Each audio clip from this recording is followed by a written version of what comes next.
जय हिंद। आप सभी को युवा रायपुर के ई लर्निंग प्लेटफॉर्म पे आप सभी का बहुत बहुत स्वागत है। आज का जो टॉपिक हम लोग देखने वाले हैं, वैदिक पीरियड स्टार्ट किए थे, वैदिक काल है ना।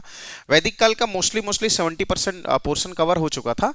आज 30% पोर्शन जो बचा हुआ है, जो एग्जाम यहाँ से भी पूछता है, उन टॉपिक्स को कवर करते हुए हम लोग आगे महाजनपद काल को भी थोड़ा सा इलोबरेट कर लेंगे आज के डेट में। ठीक है, तो हमारा हिस्ट्री का जो सेक्शन चल रहा है वो कंटिन्यू आगे बढ़ेगा। ठीक है, चलो देखते हैं। आपको यहाँ दिख रहा होगा, वैदिक पीरियड में हमने काफी सारी चीजें डिस्कस की हुई थी कि कितना चैप्टर है, कितने हाइम्स और कितने मंथ्स हैं, और कौन कौन सा नया है, कौन कौन सा पुराना है, उसमें क्या इंपॉर्टेंट बात था जिसको हमको जानना जरूरी था।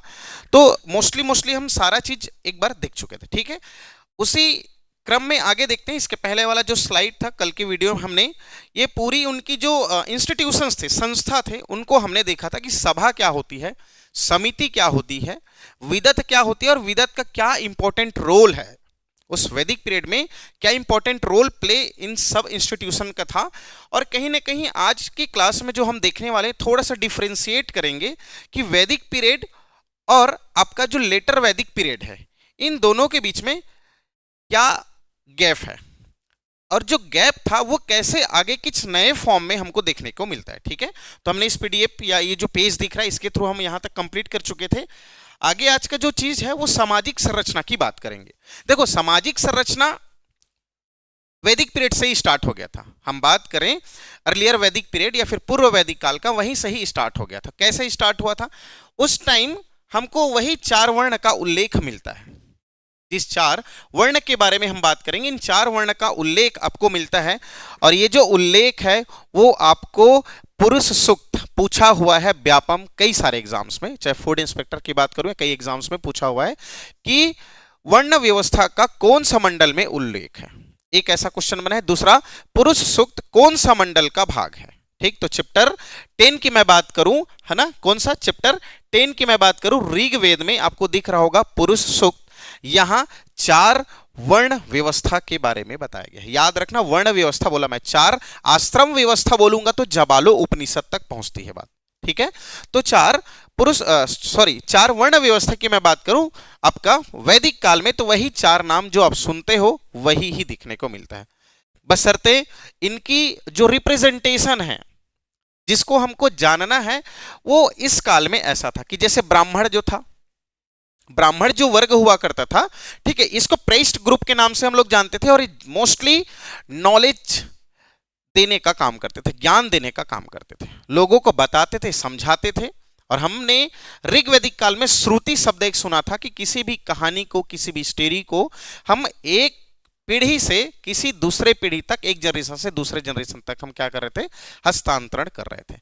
ठीक है, तो ब्राह्मण वर्ग की मैं बात करूं तो ज्ञान और अनुष्ठान में इनका सबसे ज्यादा इंपॉर्टेंट रोल प्ले था प्रेस्ट ग्रुप का।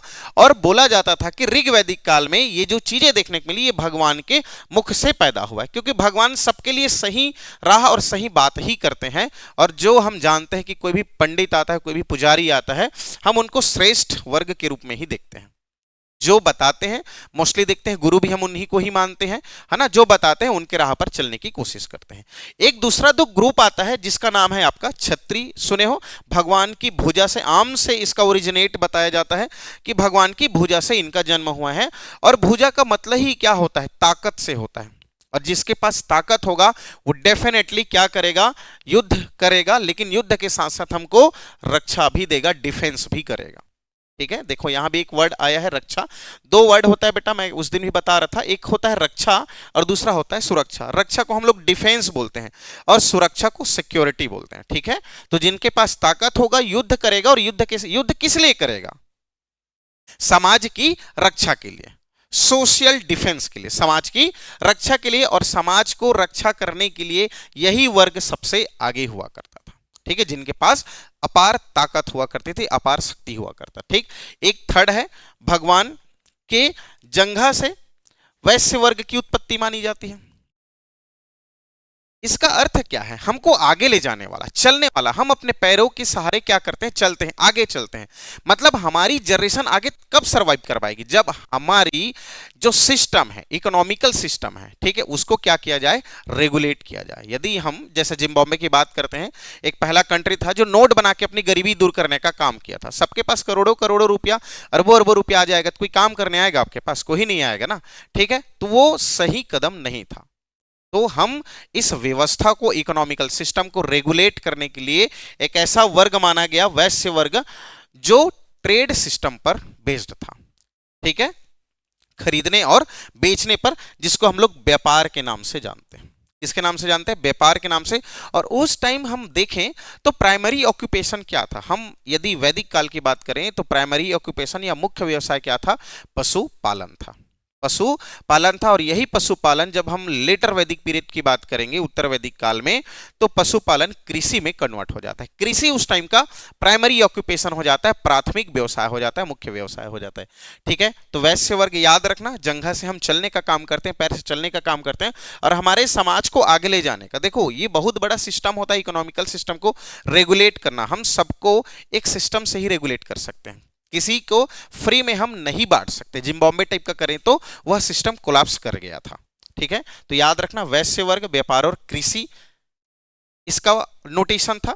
एक लास्ट था सेवक कार्य, है ना। हम लोग छत्तीसगढ़ में भी पढ़ते हैं कि ऐसा कौन सा ट्राइबल ग्रुप है जो सर्विस प्रोवाइडर है, सेवक कार्य के रूप में काम करता है। आप कमेंट में इसका आंसर दे सकते हैं यदि मैं सीजी नहीं पढ़ाने वाला, ठीक है। याद रखना, हम पैर की बात करें, जो चरण की बात करें, तो शूद्र वर्ग क्या था? सेवक का काम करता था। किसका काम करता था?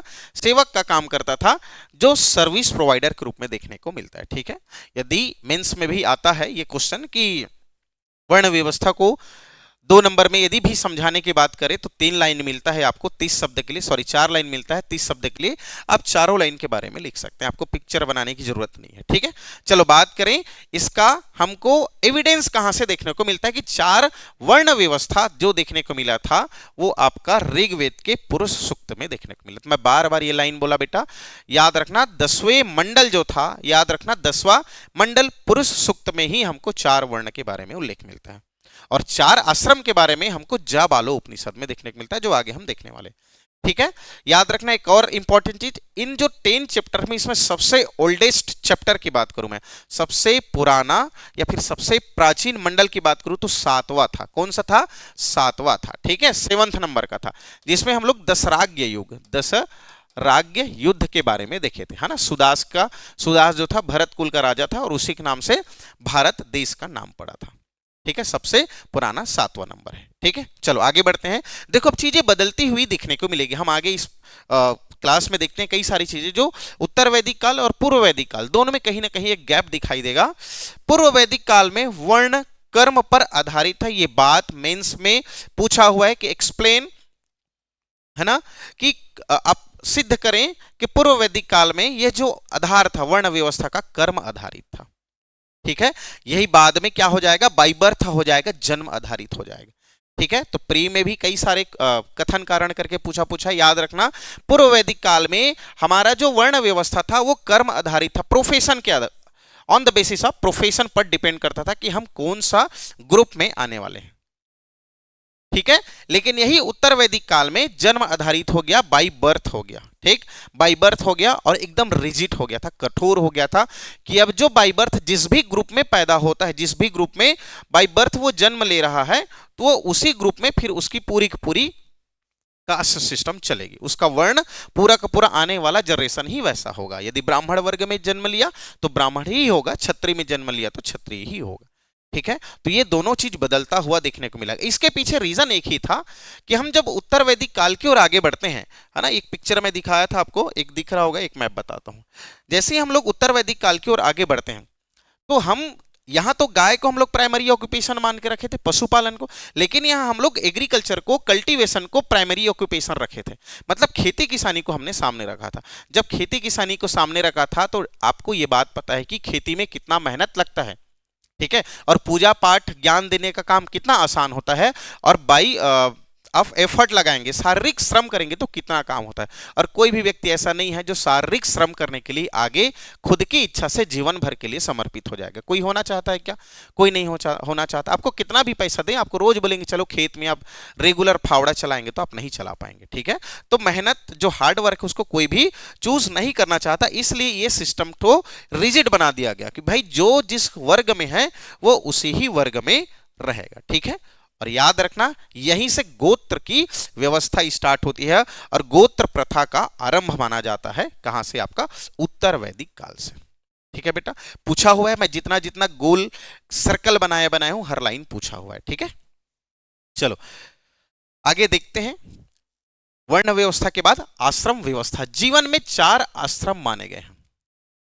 जीवन में 4 आश्रम माने, इसका जो सोर्स है, एविडेंस हमको मिला है, याद रखना जबालो उपनिषद में इसका दिखा हुआ है। ठीक, अब देखेंगे कौन से ईयर का है, मुझे याद नहीं आ रहा है। व्यापम में पूछा हुआ है कि आश्रम व्यवस्था का उल्लेख कौन सा उपनिषद में मिलता है, तो ऑप्शन सी ही था, वो जबालो उपनिषद था। ठीक है, चलो देखते हैं वो 4 आश्रम व्यवस्था कौन है। सबसे पहले हम जीवन को 100 साल की आयु मानते हैं।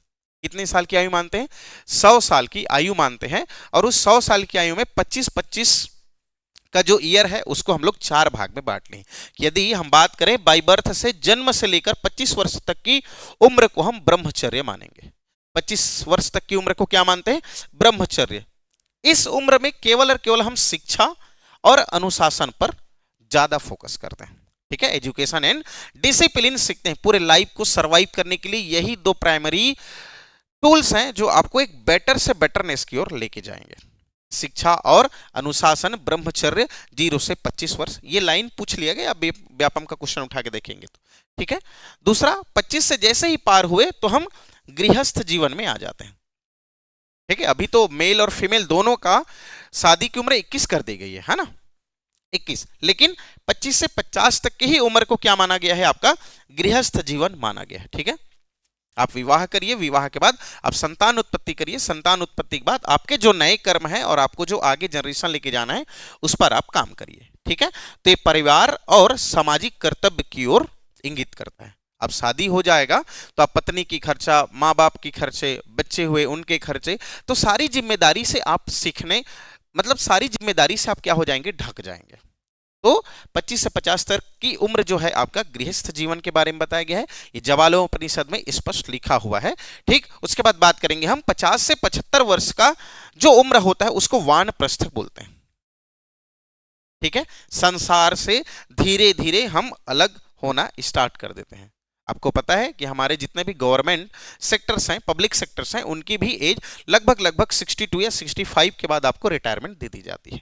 वो इसी कालखंड में आता है या इसी सेक्टर में आता है। किसमें? वानप्रस्थ में। आपको वान मतलब जंगल या वन, वन की ओर आप प्रस्थान करें और जीवन की सही मूल्यों को आप पहचान कर जीवन को व्यतीत करें। ठीक है, इन सब के बाद आप पूरा ज्ञान अर्जित करने के बाद आप सन्यास बनके या सन्यासी बनके आप जीवन को मोक्ष की ओर लेके जाएंगे, जिसका उम्र 75 से 100 साल मानी गई है। ठीक है, और जो व्यक्ति इस वर्ग तक पहुंचता है और ऐसा जीवन व्यतीत करता है तो डेफिनेटली वो मोक्ष की ओर आगे बढ़ता है और मोक्ष उनके साथ हो जाता है, मोक्ष प्राप्ति की ओर ही आगे बढ़ेगा। ठीक है, तो काम का चीज आपका 4 आश्रम व्यवस्था जो जबालो उपनिषद में दिया गया है बेटा, पूछा यही काम का है। कौन कौन सा? तो पहला ब्रह्मचर्य, शिक्षा और अनुशासन। दूसरा आपका गृहस्थ, परिवार और सामाजिक कर्तव्यों को निर्वहन करना। उसके बाद 50 से 75 तक वानप्रस्थ और 75 से 100 तक आपका सन्यासी जीवन एक व्यक्ति को व्यतीत करना चाहिए। ये हमारे वैदिक लिटरेचर में दिया हुआ है। ठीक है, चलो आगे बढ़ते हैं। हाँ, अब देखो मैंने बताया कि उत्तर वैदिक काल और वैदिक काल में कहीं ना कहीं थोड़ा सा गैप देखने को मिलता है, चीजें अलग अलग देखने को मिलती हैं। तो उन गैप में देखा जाए तो एक विवाह की स्थिति और दूसरा महिलाओं की स्थिति पर कहीं ना कहीं बहुत ज्यादा गैप दिखाई देने को पड़ता है। हम बात करें, एक प्रश्न पूछा भी हुआ है आपका पीएससी कि वैदिक काल में जो समाज था वो समतावादी था। कैसा था? समतावादी था। कोई उच्च नहीं हुआ करता था, कोई निम्न नहीं हुआ करता था, सब एक दूसरे के समान हुआ करते थे। ठीक है, राइट टू इक्वालिटी, हम कॉन्स्टिट्यूशन की बात करेंगे ही बाद में। ठीक है, सब कैसे हुए करते थे? समान हुआ करते थे। लेकिन यही चीजें उत्तर वैदिक काल में बदलना स्टार्ट हो गई। समतावादी या समतामूलक, मेंस में भी आया हुआ आपका सीजीपीएससी के ही क्वेश्चन में, ठीक है, कि समतावादी समाज है स्पष्ट करें, ठीक है। ऐसा है, इसको लिखना बहुत इजी शब्द में आप लिख पाएंगे यदि लिखना है तो, कि उस टाइम पुरुष और महिला में बहुत कोई अंतर नहीं था। हर प्रकार का संस्कार, हर तरीके का जो इंस्टीट्यूशन में प्रवेश है, एंट्री है, इन सब के लिए सबको समान अवसर दिया जाता था। आर्टिकल 16 बताता है, ठीक है। तो समान अवसर की प्राप्ति हमको वैदिक काल में ही देखने को मिलता है ज्यादातर। तो देखते हैं पहला, महिलाओं की स्थिति, स्टेटस ऑफ द वुमन। पहला, पूर्व वैदिक काल में देखो इनको शिक्षा का पूरा पूरा अधिकार था। राइट टू एजुकेशन की मैं बात करूं तो इनको वैदिक काल में पूरा पूरा राइट्स था कि शिक्षा पर इनका पूरा अधिकार भी था। बाल विवाह नहीं था, आपका जो सुपरस्टिशन, ऑर्थोडॉक्स जैसी चीजें नहीं थी। विधवा विवाह मान्य था, जो समाज को आगे ले जाने के लिए एक जरूरी कदम होता है वो मान्य था। याद रखना, बाल विवाह नहीं था। सती प्रथा का भी कोई भी प्रमाण हमको वैदिक काल में देखने को नहीं मिला है। याद रखना, क्योंकि समतावादी समाज से सबको जीने का समान अवसर प्रदान किया जाता था। लेकिन यही चीजें उत्तर वैदिक काल में जब चीजें कठोर हो जाती हैं तो हम किसी एक ही चीज को ज्यादा फोकस करते हैं। याद रखना, इस टाइम इनकी स्थिति में बहुत ज्यादा गिरावट आने लगी। याद रखना, इनको उपनयन संस्कार में भी भाग लेने का अधिकार था, ठीक है। 16 संस्कार होते हैं, उनमें उपनयन संस्कार में भी भाग लेने का अधिकार था। लेकिन इस टाइम सब धीरे धीरे बंद कर दी गई। इस टाइम वो लोग राजनीति में भी भाग लेते थे, आप लिखेंगे जब भी तो याद रखना, बाल विवाह के साथ साथ सती प्रथा तो नहीं था, लेकिन राजनीति में भी इनको भाग लेने का अधिकार था, ठीक है। सभा समिति, क्यों, इसके प्रमाण मिले हुए हैं, क्योंकि 4 विदुषी महिलाओं के अपाला, घोषा, सुक्ता और सची करके जो 4 महिलाएं थी, कौन से ईयर में पीएससी पूछा है इसको कि कौन इनमें से महिला विदुषी थी जो ऋग वैदिक काल में देखने को इनका नाम मिलता है करके कुछ क्वेश्चन था। तो उन चारों को ही ऑप्शन में दिया था, या फिर ई ऑप्शन हुआ करता था, तो प्रोक्त में से सही था उसका। 4 नाम हमको देखने को मिलता है। लेकिन इस टाइम चीजें खत्म हो जाती है, पर्दा प्रथा स्टार्ट हो जाता है। याद रखना, पूछा हुआ क्वेश्चन कि दहेज प्रथा की शुरुआत कहां से मानी जाती है, हाल फिलहाल में पूछा हुआ है, दहेज प्रथा की शुरुआत कहां से मानी जाती है, तो आपका उत्तर वैदिक काल से मानी जाती है, ठीक है। क्लियर ये बात, ठीक है। तो ये महिलाओं की स्थिति में ऋग वैदिक काल और उत्तर वैदिक काल में थोड़ा सा डिफरेंस देखने को मिलता है, ठीक है। और यही डिफरेंस आज तक हमको देखने को ही मिल ही रहा है। आज तक महिलाओं की स्थिति में बहुत कुछ सुधार देखने को नहीं मिला है, ठीक है। चलो बात करें हम विवाह का, तो 8 प्रकार हुआ करते थे। कितने प्रकार हुआ करते थे? 8 प्रकार देखेंगे हम लोग विवाह के। 8 प्रकार का विवाह प्रचलित था, ठीक है। कौन कौन सा? अच्छा, ये जो 8 प्रकार का विवाह था, ये 2 क्लासिफिकेशन में बटा हुआ था, 2 क्लास में वर्गीकृत था। पहला था अनुलोम विवाह।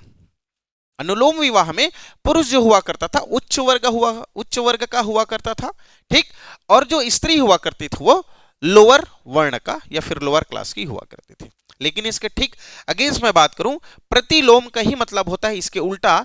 स्त्री कैसी हुआ करती थी? उच्च वर्ग की हुआ करती थी। और महिला कैसी हुआ करती थी? निम्न वर्ग की हुआ करती थी, ठीक है। पूछा हुआ है बेटा अनुलोम और प्रतिलोम में, आप क्वेश्चन सर्च करके देखना, उठा के देखना कि प्रतिलोम विवाह का क्या है और अनुलोम विवाह क्या है। इसी को 4 ऑप्शन बनाता है, ठीक। उच्च वर्ण पुरुष, निम्न वर्ग वर्ण स्त्री, इसे ठीक उल्टा कर देगा, यहां स्त्री डाल देगा वहां पुरुष डाल देगा, एक और ऑप्शन बना देगा, दोनों को इक्वल कर देगा, लास्ट में इनमें से कोई नहीं बना देगा। बना हुआ है क्वेश्चन, ठीक है। तो इस पीडीएफ में युवा रायपुर से आपको वही कंटेंट दी जा रही है जो एग्जाम में आए हुए हैं और आने के मोस्ट प्रोबेबिलिटी चांसेस, ठीक है। चलो, तो ये 8 विवाह में बात करें तो 4 को हमने अच्छा विवाह माना है और 4 को अच्छा विवाह नहीं माना है। गुड और बैड में इसको भी बांट दिया गया है, ठीक है। देखो, सबसे पहला है आपका ब्रह्म विवाह। ऐसा विवाह ब्रह्म विवाह, ठीक है, जिसमें निम्न वर्ण की स्त्री हुआ करती थी, लाइक आपका अनुलोम विवाह। दूसरा है आपका देव विवाह या देवदासी जिसको बोलते हैं। कोई ऋषि मुनि आपके यहाँ आए और उसको लगा कि आप अपनी सुपुत्री को सौंपना चाह रहे हैं, विवाह करना चाह रहे हैं, तो आप उनको अपनी सुपुत्री सौंप सकते हैं। एक आपका आर्ष विवाह। इसमें क्या होता था, कोई भी जो वर होता था वो अपने ससुर पक्ष को, या फिर हाँ ससुर पक्ष ही बोलेंगे उसको, 2 जोड़ी नहीं 1 जोड़ी बैल गिफ्ट करता था, तो उसको आर्ष विवाह कहा जाता था, ठीक है। और एक था आपका प्रजापत्य विवाह, इसमें निम्न वर्ण की स्त्री हुआ करती थी, ठीक है। पूछा हुआ है। हम मेंस में जब इस टॉपिक को कवर करेंगे तो एक एक विवाह को दो दो लाइन में हम लोग देखेंगे। इट मींस दो दो नंबर के लिए चार चार लाइन में देखेंगे। इन सबको सेपरेट पूछा हुआ है भाई हमारे यहाँ स्टेट पीएस से, ठीक है। एक है गंधर्व विवाह, जो अभी के डेट में सबसे ज्यादा प्रचलित है। हमारे स्टेट की ही मैं बात नहीं कर रहा हूं, हमारे कंट्री में भी सबसे ज्यादा, है ना। प्रेम विवाह बोला जाता है गंधर्व विवाह, ठीक है। एक है आपका क्रय विवाह, ये सही नहीं माना जाता है गंधर्व विवाह। देख लो भाई, वैदिक कल्चर में इसीलिए पंडित लोग बोलते हैं कि आप जो प्रेम विवाह कर रहे हैं सही नहीं है करके, है ना। आप लव मैरिज नहीं करें, अरेंज मैरिज ही करें यदि आप वैदिक कल्चर को फॉलो करते हैं, ठीक है। एक अगला है आपका असुर या फिर क्रय विवाह। इसमें कुछ पैसा देकर, कुछ रुपया देकर या कुछ धन देकर स्त्री को खरीद लिया जाता था, तो ये उसके मान सम्मान के विपरीत था, इसलिए इसको भी गलत और इसको भी गलत। देखो इसमें किसकी मान सम्मान की हानि हो रही है, माता पिता के मान सम्मान की हानि हो रही है। इसमें स्त्री की स्वयं की मान सम्मान की हानि हो रही है, इसलिए इसको भी सही नहीं माना गया है। उसके बाद है आपका अपहरण विवाह, इसको छल विवाह भी बोल सकते हैं। अपहरण करके किसी स्त्री से विवाह करना, उनके मान सम्मान में, उनके पारिवारिक स्थिति में कहीं ना कहीं गिरावट देखने को मिलता था, ठीक है। दुर्बलता का कहीं ना कहीं एक प्रतीक देखने को मिलता है। और लास्ट में है एक पैशाच विवाह, ठीक है, इसको भी सही नहीं माना जाता था, ठीक। तो 8 प्रकार के विवाह में 4 को मान्य, सर्वमान्य, स्वीकृत और 4 को अस्वीकृत की दर्जा में रखे हुए हैं, ठीक है। तो याद आया आपको महिलाओं की स्थिति में कैसे गिरावट देखने को मिली, कैसे उनकी स्थिति बदलती गई। क्यों? क्योंकि यहां चीजें कठोर होती गई है, ठीक है। क्योंकि जो ग्रुप था वो बाई बर्थ होने लगा था, ठीक है। बाई बर्थ यहां देखने को मिला था, ठीक है। चलो बात करते हैं पशुपालन का या फिर कृषि तक का, ठीक है। तो पूर्व वैदिक काल या फिर हम लोग वैदिक काल की बात करेंगे, पुस्टोरल की बात करेंगे, तो मुख्य संपत्ति जो बहुत आज के डेट में हम लोग तो सब करेंसी को ही सबसे बड़ी एसेट्स मानते हैं। उस टाइम जो मेन एसेट्स हुआ करता था वो क्या होता था, गाय होता था, जिसको गोधन बोलते हैं। आज भी हम लोग गोधन बोलते हैं, ठीक है। उस टाइम दहेज में जो दिया जाने लगा था वो गाय को ही दान में दिया करते थे, और गाय को अघन्या कहा गया था। पूछा हुआ है आपका स्टेट पीएस से, ठीक है। अब 14 से लेकर 18 के बीच का क्वेश्चन उठाएंगे, देखने को मिल जाएगा, ठीक है। अघन्या कहा गया था। अघन्या का मतलब है ना मारने योग्य, ठीक। और युद्ध जो हुआ करता था वो गायों के लिए ही हुआ करता था। जिसके पास जितना ज्यादा गाय होगा वो उतना ही ज्यादा रिचेस्ट पीपल उस टाइम का हुआ करता था, ठीक है। तो युद्ध गविष्ठी या फिर गायों की खोज के लिए, ठीक है। देखो यही चीजें बदलती गई। हम देखते हैं 1500 से हम 1000 बीसी तक आते हैं बेटा, तो यही 1000 बीसी तक ऋग्वैदिक काल है, और 1000 बीसी के बाद हम 600 तक आते हैं। तो ये 600 के बाद क्या हो जाता है, 1000 से 600 तक आपका लेटर वैदिक पीरियड या फिर उत्तर वैदिक काल आता है, ठीक है। कहने का मतलब मेरा ये था कि यही 1000 बीसी में हमको एक मिनरल की प्रेजेंस देखने को मिलता है। हमको किसकी खोज हो गई थी इस टाइम, आयरन की खोज हो चुकी थी, लोहे की खोज हो चुकी थी। और लोहे का जो यूज था, हम सबसे पहले ये हल में फाल बनाकर यूज करने लगे थे। डेफिनेटली इसके आने से हमारा जो प्रोडक्शन था वो सरप्लस होने लगा था। जो खेती में जो अनाज उत्पन्न होता था वो ज्यादा उत्पादन होने लगा था। ज्यादा उत्पादन होने के कारण हमारी जो अर्थव्यवस्था थी वो आपका पशुपालन ना होकर अब कृषि आधारित, इट मींस कल्टीवेशन बेस्ड हो गया था, ठीक। लोहे की खोज 1000 बीसी में हो गई थी, इसको कृष्णा एस के नाम से जानते हैं, और कृषि का विस्तार यहीं से होने लगा था, ठीक है। क्योंकि आप किसी मिट्टी के ऊपर नॉर्मल हम देखते हैं किसी बीज को हम ऊपर रख देंगे तो बहुत जल्दी जर्मिनेट नहीं होता है, लेकिन हम उसको मिट्टी के नीचे रखते हैं, थोड़ा सा पाउडर को फाइन सस्पेंडेड पार्टिकल्स फॉर्म में, थोड़ा सा भुरभुरा मिट्टी को बना के हम किसी सीड्स को हम नीचे रख देते हैं तो वो जल्दी जर्मिनेट होता है और बहुत स्ट्रांग होता है। क्यों? क्योंकि उसको रूट्स अच्छे से उसका सारी चीजों को एब्जॉर्ब कर पाते हैं, ठीक है। तो कहने का मतलब यह है कि जब खेती शुरुआत होती है, खेती जब शुरुआत होती है तो हम खेती इस माध्यम से करने लगे कि हमारा प्रोडक्शन सरप्लस होने लगा, अनाज ज्यादा होने लगा। और याद रखना, ह्यूमन सिविलाइजेशन में हम बोलते हैं कि भारत की जनसंख्या क्यों ज्यादा है, ठीक है, चाइना की जनसंख्या क्यों ज्यादा है, तो याद रखना इसके पीछे बहुत सारे फैक्टर तो हैं। शिक्षा एक बड़ा फैक्टर है डेफिनेटली, है ना। कोठारी कमीशन ने बोला था कि 6% हमको अपनी बजट का, एनुअल बजट का एजुकेशन पर खर्च करना चाहिए, लेकिन आज भी हमारी सरकार वैसी की वैसी ही है, 3% ही के आसपास हमारी बजट एजुकेशन पर खर्च करती है, ठीक है। लेकिन एजुकेशन के साथ साथ जो बड़ा फैक्टर था जनसंख्या को बहुत ज्यादा ग्रोथ करने का, वो था आपका एग्रीकल्चर। हम देखेंगे यदि इंडिया का मैप, तो जो गंगा वाला रीजन है, गंगा वैली या फिर गंगा प्लेन जो है, वो आपका बहुत ज्यादा क्या है, फर्टाइल है। बहुत ज्यादा क्या है, फर्टाइल है, जहां खेती की पॉसिबिलिटी सबसे ज्यादा है। इस मैप में देखेंगे तो ये गंगा का मैदान है, मैदान है भाई। अब मैदान में कोई नदी बहेगी तो डेफिनेटली बहुत ज्यादा उपजाऊ मिट्टी आसपास देखने को मिलेगा, और उपजाऊ मिट्टी में सबसे ज्यादा प्रोडक्शन होगा किसका, कल्टीवेशन का। ठीक है, सबसे ज्यादा अनाज उत्पन्न होगा, और जहां सबसे ज्यादा अनाज उत्पन्न होगा मतलब वो ज्यादा पॉपुलेशन को सस्टेन करने की कैपेसिटी रखता है। ठीक है, ये एक सबसे बड़ा रीजन था कि हम इस रीजन में, और आज भी देखते हैं हम लोग गंगा का प्लेन की मैं बात करूं तो यूपी बिहार में ही सबसे ज्यादा पॉपुलेशन डेंसिटी है, सबसे ज्यादा पॉपुलेशन भी उसी रीजन में देखने को मिलता है। ठीक है, तो एक रीजन रहा उस टाइम का। ऐसे बहुत सारे फैक्टर हैं, बट एक भी फैक्टर को आपको याद रखना है, इसको भी। चलो, कहां थे हम लोग, हाँ, ये खेती की बात कर रहे थे। 1000 बीसी के आसपास हमको यहां देखने को मिला था जो मुख्य फसलें थी बेटा, याद रखना, चावल को ब्रीही कहा जाता था, और चावल उस टाइम की मुख्य फसल थी। ब्रीही किसको कहा जाता है करके पूछा हुआ है। दूसरा, यव किसको कहा जाता है, इसको भी व्यापम ने पूछा हुआ है। यव मतलब जौ, बार्ले।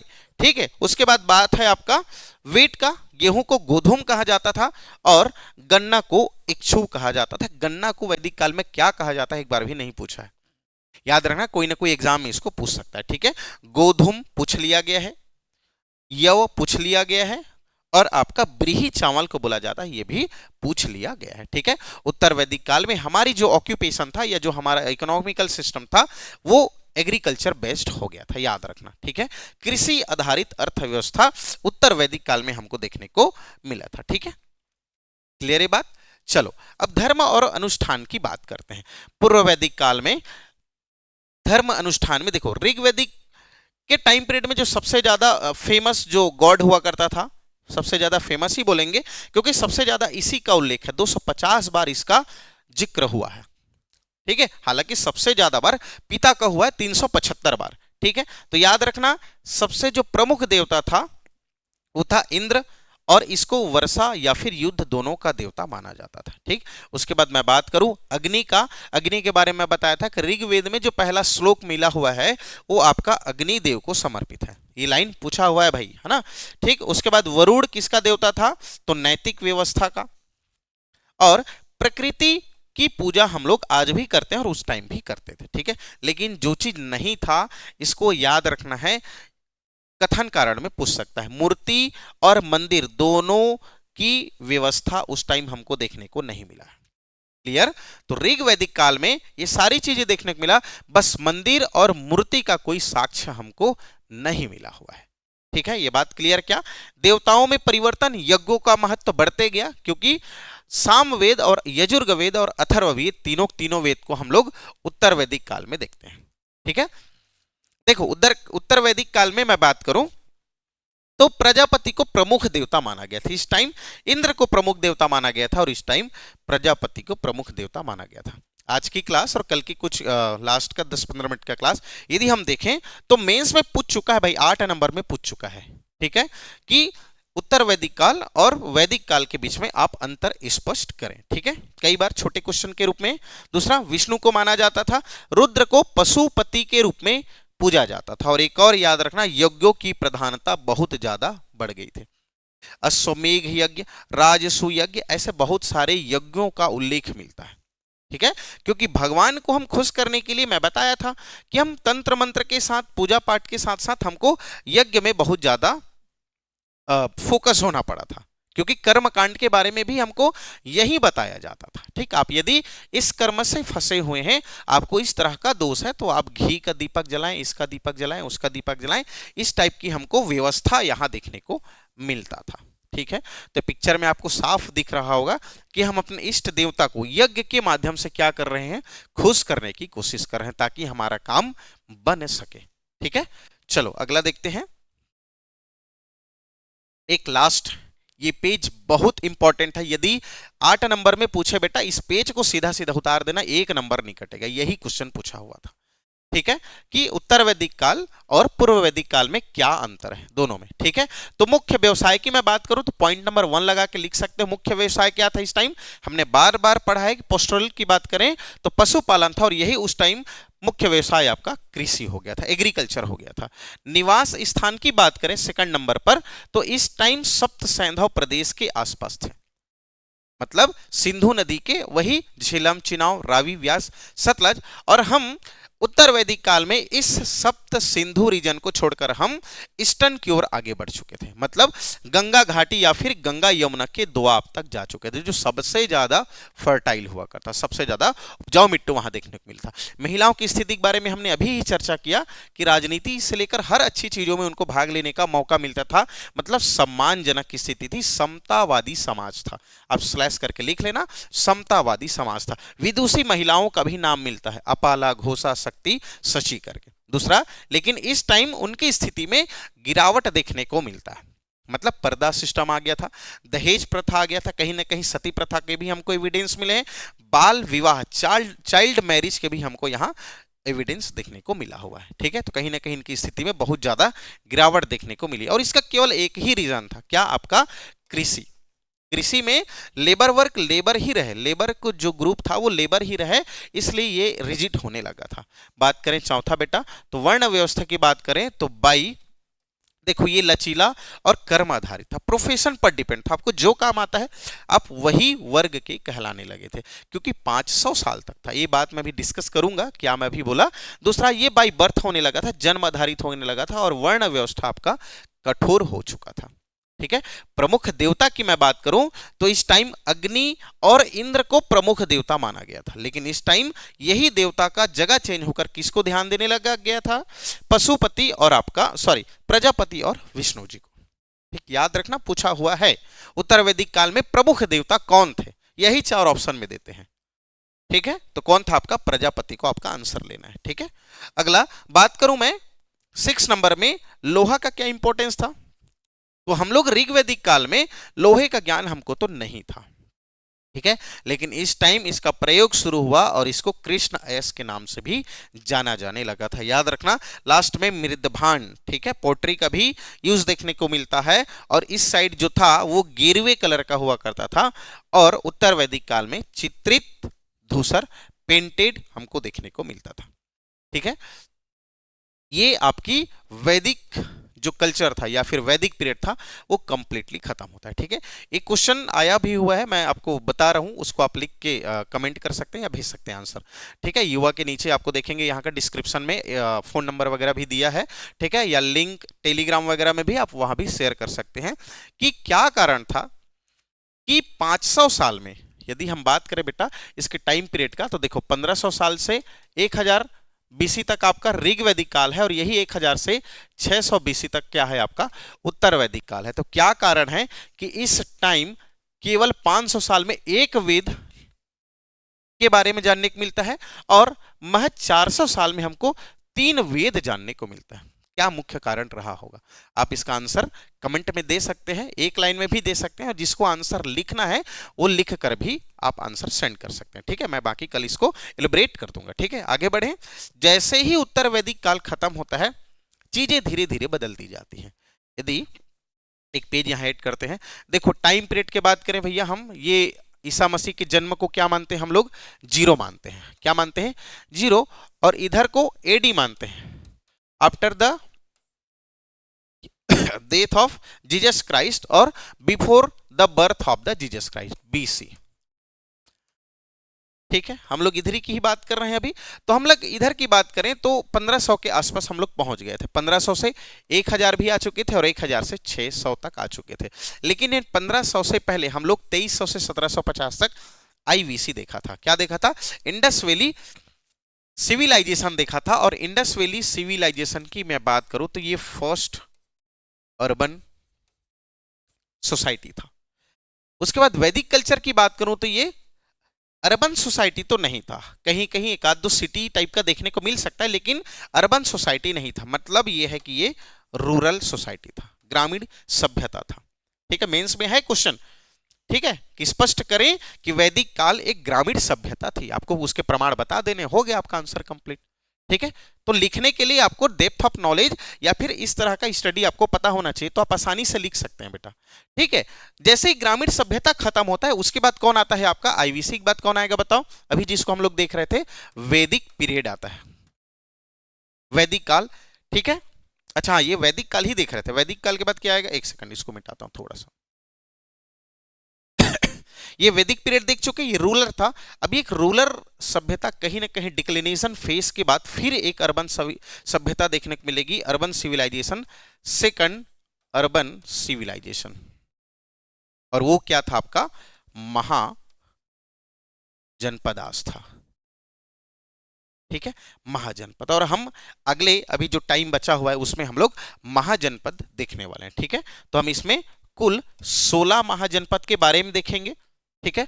और 16 महाजनपद में जो मगध सबसे ज्यादा पावरफुल किंगडम के रूप में सामने आएगा, उसके पीछे रीजन क्या है, क्यों मगध अचानक से भाई इतना सबसे ज्यादा पावरफुल किंगडम क्रिएट कर पाया, क्यों, और वॉट, दोनों वाई और वॉट दोनों में हम लोग डिफरेंस देखेंगे कि क्यों ऐसा हुआ कि अचानक से 16 महाजनपद अचानक से इंडिया में हमको देखने को मिलता है, ठीक है। तो आगे बात करें क्या, महाजनपद काल के, ठीक है। Second urbanisation of the South Asia, ठीक है, याद रखना, दूसरी इसको भी पूछ चुका है। और इसके पीछे रीजन एक ही रहता है बेटा, वही आयरन, ठीक है। इस टाइम देखो हमारा इकोनॉमिकल सिस्टम जो है हमारी पूरे सिविलाइजेशन को, पूरी ह्यूमन सोसाइटी को कहीं ना कहीं जनरेशन से दूसरे जनरेशन की ओर लेके जाता है। आप सोच के देखें, कॉपर, सिलिकॉन या सिलिका की मैं बात करूं या फिर कॉपर की बात करूं, ये दोनों के आने से कितना ज्यादा हमारा जनरेशन चेंज हो चुका है कि नहीं। हम वो चिप की जनरेशन से स्टार्ट किए थे, ठीक है। चलो फिलहाल आगे बढ़ते हैं। ये आपको दिख रहा होगा महाजनपद काल, ठीक है, भारत की द्वितीय नगरीकरण। क्वेश्चन था, कई बार पूछा हुआ है कि महाजनपद काल को भारत की द्वितीय नगरीकरण की संज्ञा क्यों दी गई है, ठीक है। तो याद रखना, अभी थोड़ा देखेंगे क्या एक्सप्लेन है।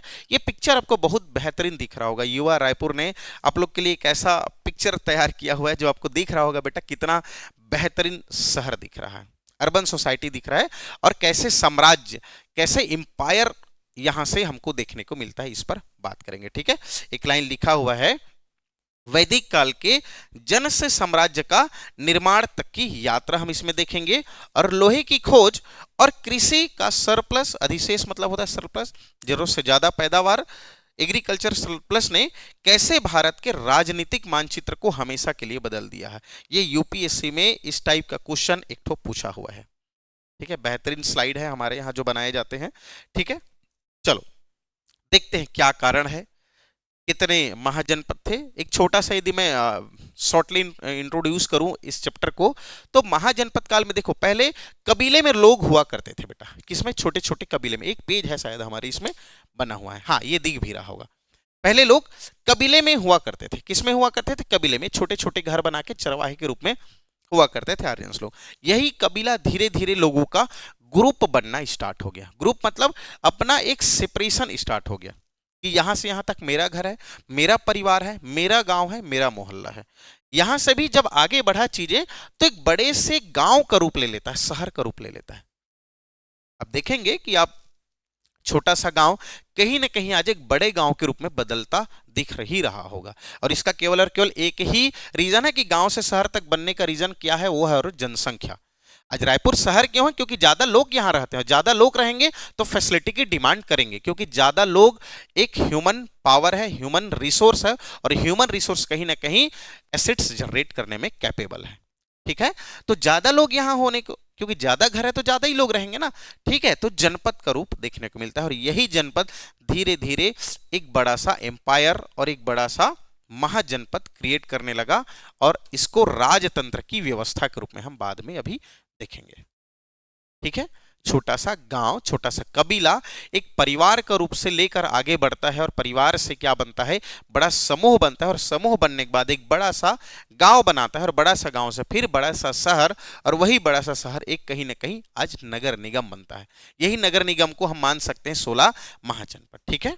आज की जो नगर निगम की व्यवस्था देखने को मिलती है हमको किसी भी स्टेट में, वही महाजनपद था, ठीक है।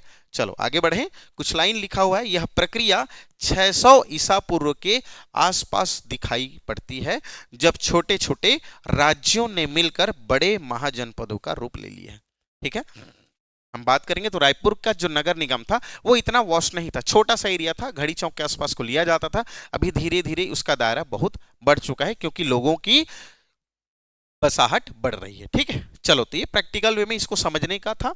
काम की चीजें पर बात करें तो इसके ऐतिहासिक स्रोत, देखो इतिहास को जानना है तो कहीं ना कहीं आपको सोर्स पर ध्यान देना पड़ेगा। कोई एक ऑथेंटिक सोर्स होना चाहिए जिसके बेस पर आप क्या कर सकते हैं, चीजों को आइडेंटिफाई कर सकते हैं कि ऐतिहासिक स्रोत ऐसा है कि हमें यह कैसे पता चला कि ये महाजनपद काल था। तो सबसे पहला, संस्कृत व्याकरण पाणिनि द्वारा रचित अष्टाध्यायी व्यापम ने पूछा है कि अष्टाध्यायी किसकी रचना है। वही चार ऑप्शन फेवरेट उसका, कालिदास, पाणिनि और एक दो और। ठीक है, मेगास्थनीज वगैरह को ऑप्शन में रखता है। बहुत इजी क्वेश्चन बनाता है यदि इस पोर्शन से हिस्ट्री से क्वेश्चन बनाता है। ठीक है, तो संस्कृत व्याकरण पाणिनि द्वारा रचित अष्टाध्यायी जो चौथी या फिर छठवीं शताब्दी ईसा पूर्व के आसपास लिखा गया था, उसमें इसका उल्लेख है बेटा। दूसरा, बौद्ध साहित्य कथन कारण हार्ड क्वेश्चन के रूप में इसको बनाए हमारे यहाँ स्टेट पीएससी कि कौन सा बौद्ध ग्रंथ है जिसमें महाजनपद काल का उल्लेख मिलता है। तो याद रखना भाई, अंगुत्तर निकाय है। कौन सा निकाय? अंगुत्तर निकाय। और अंगुत्तर निकाय के बाद है दीर्घ निकाय। इन दोनों में 16 के 16 महाजनपदों की सूची दी गई है। ठीक है, याद रखना। जैसे हम लोग दंतेवाड़ा जाते हैं, वहां देखते हैं मां दंतेश्वरी मंदिर में राजाओं की यहाँ वंशावली दी हुई है एक पिलर में, है ना। वैसे ही इन दोनों में, अंगुत्तर निकाय बौद्ध ग्रंथ है और दीर्घ निकाय, इन दोनों में 16 महाजनपदों का उल्लेख है। ठीक है, और एक जैन साहित्य जिसमें भी महाजनपद काल का उल्लेख देखने को मिलता है वो है आपका भगवती सूत्र। ठीक, याद रखना 4 सोर्स है हमको 16 महाजनपद को जानने का। कौन कौन सा बेटा? एक पहला पाणिनि का अष्टाध्यायी, 4 सोर्स याद रखना, पाणिनि का अष्टाध्यायी। दूसरा अंगुत्तर निकाय, दीर्घ निकाय, ये दोनों बौद्ध ग्रंथ है। और एक लास्ट है आपका भगवती सूत्र जो जैन ग्रंथ है। इसके साथ साथ एक और चीज, अच्छा 4 तो इतना को याद रखना ही है, एक और याद रखना है ताड़पत्र जो पांडुलिपि है ना, हस्तलिखित है। ये ताड़ के कुछ पत्र देखने को मिल रहा होगा, है ना। ताड़ का जो पेड़ होता है उसका जो पत्ता है उसमें इनके बारे में कुछ कुछ लिखा हुआ है। ठीक है, तो ये महाजनपद काल के इतने क्या है आपके एविडेंस है या फिर सोर्स ऑफ इंफॉर्मेशन। क्लियर बात? जानने के स्रोत हैं, इनके ही प्रमाण से, इनके ही ऑथेंटिफिकेशन से हम महाजनपद काल को जानते हैं और समझते हैं। ठीक है, ये आपको पिक्चर में दिख रहा होगा 16 महाजनपद। ठीक है, ये आपका नॉर्थ अफगानिस्तान के आसपास से लेकर देखा जाए तो यहां पश्चिम बंगाल तक, है ना, ये आपका ईस्ट है भाई। ठीक, और इधर हम देखें तो ये आपका अफगानिस्तान वाला रीजन है, ये क्या हो जाएगा आपका वेस्ट हो जाएगा पूरा। ये नॉर्थ हम देखेंगे पूरे इस रीजन तक, जम्मू कश्मीर से लेकर आपका पूरा गोदावरी नदी तक फैला हुआ है। ठीक, कितना महाजनपद? 16 महाजनपद। ठीक है, चलो बात करते हैं, लिस्ट दिया हुआ है 16 महाजनपदों का। तो बहुत कम ही अब चांस बनता है कि इनकी राजधानी को पूछता है, लेकिन किसी किसी का पूछ देता है। तो आपको याद रखना है 8-8 की गैप में है, बहुत इजी है। अंग का राजधानी चंपा, मगध का राजगीर, पाटलिपुत्र, इसको तो पढ़ना ही है हमको, मेन याद रखना है मगध का राजगीर, है ना। काशी का वाराणसी, आप सुने हुए सब नाम, धार्मिक स्थल है आज के डेट में।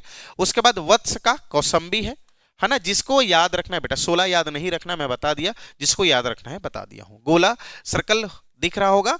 कौशल को याद रखना है श्रावस्ती, क्योंकि हम जो अभी देखेंगे दो नास्तिक दर्शन जैन बौद्ध से रिलेटेड है कौशल श्रावस्ती। ठीक है, उसके बाद सूरसेन का मथुरा याद रखना है, नहीं रखोगे तो भी चलेगा। सूरसेन का मथुरा था, आपको पता है मथुरा कृष्ण भगवान से संबंधित स्थल है। और पंचाल की मैं बात करूं तो अहिच्छत्र, और कुरु की बात करूं तो इंद्रप्रस्थ। ठीक है, वही इंद्रप्रस्थ जिनके बारे में आप जानते हैं। ठीक है, मत्स्य को पूछा हुआ है, विराटनगर इसकी राजधानी है। चेदी को याद रखना है, यही चेदी जो महाजनपद था इसका ही कहीं ना कहीं हम छत्तीसगढ़ से भी रिलेट करते हैं, चेदी महाजनपद से। ठीक है, उसके बाद है अवंती, उज्जैन, महाकालेश्वर, आप सब जानते हैं। गांधार की मैं बात करूं तो तक्षशिला, है ना, ये आपको दिख रहा होगा तक्षशिला यहां पर। कंबोज की बात करें तो क्या है आपका पुंछ या फिर हाटक करके दिखाता है कई कई जगह। अस्मक का प्रतिष्ठान, वज्जी का वैशाली भी याद रखना है। देखो किसको किसको याद रखना है एक बार और मैं बता देता हूं। और मल्ल का कुशीनगर याद रखना है। अब कुशीनगर को बार बार पूछता है जैन बौद्ध करके, कुशीनगर को पढ़ने की जरूरत नहीं, याद रखना। मगध का राजगीर पाटलिपुत्र जरूर याद रखना है, अवंती का उज्जैन याद रखना है, और वज्जी का वैशाली याद रखना है। ठीक है, इतना एटलीस्ट आपको याद रखना है ये वाले सेक्शन से। ठीक, चलो बात करते हैं थोड़ा सा शासन प्रणाली के, कि राजतंत्र और गणतंत्र के बीच में। थोड़ा सा हमको जानना भी जरूरी है कि राजतंत्र मोनार्की सिस्टम क्या होता है। नाम से ही समझ में आ रहा है, राजा का तंत्र, तंत्र मतलब होता है सिस्टम और राजा का सिस्टम। अब जहां राजा का सिस्टम होगा मतलब डेफिनेटली जो डिसीजन मेकिंग बॉडी होगी, डिसीजन मेकिंग बॉडी होगी वो केवल और केवल कोई एक होगा, कोई एक मतलब राजा होगा, अर्थात निर्णय लेने का जो अधिकार है वो केवल और केवल राजा के पास है, और यही सिस्टम जो है उसको हम लोग राजतंत्र या फिर मोनार्की सिस्टम कहते हैं। ठीक है, हम लोग वर्ल्ड हिस्ट्री भी लास्ट में कराऊंगा, 10-12 क्लास 10 क्लास हो जाएगा, आपको वर्ल्ड हिस्ट्री भी घुमा देंगे। ठीक है, जितने हम लोग हिटलर हिटलर का नाम सुनते हैं 10th एनसीईआरटी में करा दूंगा, बहुत बेहतरीन लिखा है 10th एनसीईआरटी में, आपको वर्ल्ड हिस्ट्री भी देख लेंगे। ठीक है, 9th और 10 का दोनों का मर्ज करके। दूसरा है गणतंत्र की मैं बात करूं, रिपब्लिक, जहां का मुखिया को क्या किया जाता है, इलेक्टेड करके चुना जाता है, उसको गणतंत्र बोलते हैं। अर्थात कोई प्रेसिडेंट को क्या किया जाता है, इलेक्ट किया जाता है, वो गणतंत्र है। इंडिया इसलिए रिपब्लिकन कंट्री भी है। ठीक है, तो देखो गणतंत्र में क्या है, गण मतलब होता है जनता और जनता का तंत्र, तंत्र मतलब सिस्टम, जनता का सिस्टम मतलब चुनी हुई सरकार की बात की जाती है। अर्थात निर्णय लेने का जो अधिकार होगा वो किसके पास होगा, समूह के पास होगा। ठीक है, किसी ग्रुप के पास होगा, अर्थात काउंसिल ऑफ मिनिस्टर, मंत्री परिषद इसके पास होगा, और वही मंत्री परिषद के सलाह पर कोई निर्णय लिया जाएगा। ठीक है, तो मुख्य प्रमुख गणतंत्र की बात करूं या गणतंत्र महाजनपद, तो कुरु, कंबोज, वज्जी, मल्ल, देखो नाम बहुत सारा दिया है लेकिन स्पष्ट इसमें मैं बात करूं, वज्जी और मल्ल ही मुख्य गणतंत्र था। याद रखना, कुरु को नहीं लेना है, कंबोज को भी नहीं लेना है, अस्मक को भी नहीं लेना है, याद रखना भाई, वज्जी को लेना है तो ही गणतंत्र को याद रखना है, और मल्ल। ठीक है, इन दोनों को लेके रखना है। ठीक है, वज्जी संघ ये 8 कुल का समूह हुआ करता है, और सबसे शक्तिशाली कुछ कुछ यहां दिया हुआ है। ठीक है, लिच्छवी और उनके बारे में। ठीक, तो ये देखते हैं और क्या काम का है हमारे। अच्छा, इतना ही महाजनपद में। ठीक है, दूसरा एक लाइन, मगध का उत्कर्ष, ये दिख रहा है और समय भी हो चुका है, तो इसको हम लोग नेक्स्ट वीडियो में देखेंगे, है ना, कि क्यों मगध इतना पावरफुल बना और कैसे मगध उन 16 महाजनपद पे अकेले अपने आप को सामने लेके आता है और बहुत पावरफुल किंगडम बनाने में सक्सेस रहता है, और सक्सेस होने के बाद एक पूरी की पूरी डायनेस्टी इसकी चली आती है। ठीक है, तो ठीक है, यहीं तक रखते हैं आज की क्लास में, कल से देखेंगे बेटा या नेक्स्ट क्लास में मगध का उत्कर्ष। ठीक है।